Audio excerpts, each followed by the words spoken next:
ہم کیا کرتے ہیں چاروں دھیان ادھر ادھر فلاں رشتے مانگ لیں، فلاں سے کر لیں، فلاں افسر سے مل لیں، شاید کام ہو جائے. اللہ کو سب سے بعد میں جب نفل پڑھنے لگیں گے.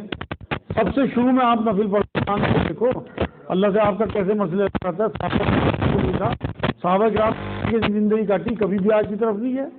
ایک بار جب بیاج کی حرمت آ گئی تو پھر بیاج کی طرف نہیں گئے. تو آپ کر کے دیکھو اپنا تقویٰ اس قابل. بھائی کیا ہوا سراج بھائی؟ تو پھر حضور کے بارے میں سوال ہے میرا. حضور کے بارے میں کہا جاتا ہے آپ کا سایہ نہیں تھا اور زندگی کا جو ہے کبھی سایہ نہیں ہے. اور تیسری بات یہ کہ حضور جب مطلب رفع حاجت کے لیے لیٹرین کر کے پیشاب کرتے تھے استنجا تو زمین کھل جاتی تھی. تو یہ بات ٹھیک ہے؟ ان کا سوال یہ ہے کہ ایک تو یہ آخری سوال ہے بھائی، اس کے بعد انشاءاللہ کھانے کا انتظام کریں گے دعا کے بعد. ایک تو ان کا سوال یہ ہے کہ کیا حضور کا سایہ نہیں تھا، کیا گنبد خضرا کا سایہ نہیں ہے، یا حضور کے جو بول مبارک تھا وہ زمین کھا جاتی تھی، مطلب پھٹ کے ایک دم اندر جذب ہو جاتا تھا. یہ کیا باتیں صحیح ہیں؟ دیکھو جی، اس میں جو پہلی دو باتیں ہیں ان کے بارے میں کسی قسم کی کوئی صحیح روایت نہیں ہے. حضور صلی اللہ علیہ وسلم کا سایہ نہیں تھا ایسی کوئی الٹی سیدھی روایتیں گھڑی نہیں ہیں لوگوں نے، یا گنبد خضرا کا سایہ نہیں ہے. خود گنبد خضرا کا سایہ میں نے خود دیکھا، واٹس ایپ پہ بھی فوٹو آئے اس کے. اور حضور صلی اللہ علیہ وسلم کے بارے میں یہ کہنا کہ ان کا سایہ نہیں تھا، اس کا بہت بڑا ثبوت حضور صلی اللہ علیہ وسلم کے بال مبارک پوری دنیا میں موجود ہیں لوگوں کے پاس. آپ اس پہ 100 واٹ کا بلب ڈال کے دیکھو، اگر حضور کا سایہ نہیں ہوگا تو اس بال کا بھی سایہ نہیں ہوگا. اگر حضور صلی اللہ علیہ وسلم کے اس کا بال کا سایہ ہے تو حضور کا سایہ تھا، نہیں ہے تو نہیں ہے. حضور کے لیے ایسی کوئی بات نہیں ہے. لوگوں نے بلوجے کا غلو کر رکھا. حضور کا عام لوگوں کی طرح سایہ تھا، ایسی کوئی بات نہیں ہے. ہاں وہ روایت بالکل ٹھیک ہے، حضور صلی اللہ علیہ وسلم کا بول مبارک جو لیٹرین پیشاب ہوتا تھا وہ زمین نگل جاتی تھی. یہ بالکل صحیح روایت ہے، یہ میں نے خود پڑھی ہے. وما علینا الا البلاغ. اللہم صلی علی سیدنا محمد وعلی آل سیدنا محمد کما صلیت علی سیدنا ابراہیم وعلی آل سیدنا ابراہیم انک حمید مجید. اللہم بارک علی سیدنا محمد وعلی آل سیدنا محمد کما بارکت علی سیدنا ابراہیم وعلی آل سیدنا ابراہیم انک حمید مجید. اے اللہ تو ہمارے گناہوں کو معاف فرما دے، یا اللہ تو فضل فرما دے، یا اللہ تو کرم فرما دے، یا اللہ ہمارا یہاں بیٹھنا قبول فرما لے. یا اللہ ہم نے یہاں جو باتیں کہی ہیں سنی اس میں کسی قسم کا شر ہو تو ہمارے دلوں سے دور فرما دے. اس میں جتنے بھی خیر کے پہلو ہیں ہماری زندگیوں میں اتار دے. یا اللہ حضور کی حد درجے کی محبت عطا فرما، حضور کی حد درجے کی اتباع عطا فرما، حضور کی سنتوں پہ چلنے والا بنا دے، حضور صلی اللہ علیہ وسلم کی سنتوں کو زندہ کرنے والا بنا دے. جن جن چیزوں سے حضور نے منع فرمایا ان سے دور رہنے کی توفیق عطا فرما. جن جن چیزوں کو حضور نے کرنے کو کہا انہیں کرنے کی توفیق عطا فرما. یا اللہ ہم نے آپس میں اتحاد اور محبت عطا فرما. یا اللہ ہمیں پکا سچا مسلمان بنا دے. یا اللہ ہمیں گروہبندی سے بچا. یا اللہ ہمیں حضور صلی اللہ علیہ وسلم کی نسبت ان کا فیض عطا فرما. حضور کی خوابوں میں زیارت نصیب فرما. حضور اکرم صلی اللہ علیہ وسلم کے بتائے ہوئے راستے پہ چلنے کی توفیق عطا فرما. یا اللہ ہماری زندگیوں میں جتنے بھی حرام کام ہیں انہیں ہم سے دور فرما. یا اللہ جو حلال ہمارے سے دور ہیں انہیں ہمارے قریب فرما. یا اللہ ہمیں ہر درجے کی اپنی بیویوں کا احترام، اپنی ماؤں کا احترام، اپنی بہنوں کا ادب و احترام کرنے کی توفیق عطا فرما. حد درجے کی محبت اپنی بیٹیوں کی کرنے کی توفیق عطا فرما. یا اللہ اپنے بچوں کی آخرت کی فکر نصیب فرما. یا اللہ اپنی آخرت کی فکر نصیب فرما. یا اللہ ہمیں غفلت سے بچا. یا اللہ پوری امت اس ٹائم دو چار ہے غم